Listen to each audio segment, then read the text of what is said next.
ఏ సమస్యనైనా, సవాలునైనా, ఏ వ్యక్తినైనా ఎదుర్కోవడానికి ముందు దేవుణ్ణి ఎదుర్కొని దేవునికి చెప్పుకొని వెళ్తే ఆయనే మన త్రోవలు సరళం చేస్తాడు. నీ మార్గం యెహోవాకు అప్పగించుము, ఆయనను నమ్ముకొనుము, అప్పుడు ఆయన నీ త్రోవలు సరళము చేయును అనే మాట దేవుని వాక్యంలో ఉంది.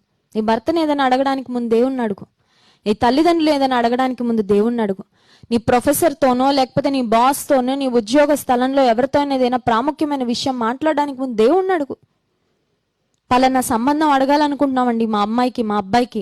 But before you do that, ask God in prayer. ప్రార్థన చేసుకొని వెళ్ళు, దేవుడు నీ త్రోవలు సరళము చేస్తాడు. ఎప్పుడైతే మనం ప్రార్థన చేస్తామో మనం చేయలేని పని దేవుడు చేస్తాడండి. హల్లెలూయా. మన కొరకు కార్యములు సఫలం చేస్తాడంట దేవుడు. దేవుని వాక్యం సెలవిస్తుంది, నా కార్యము సఫలము చేయు దేవుడు అని వ్రాయబడి ఉంది బైబిల్లో. ఎస్, మన పనులు ఆయన సఫలం చేసేవాడు, మన పనులు ఆయన చక్కబెట్టేవాడు, మన కార్యాలను ఆయన నెరవేర్చేవాడు.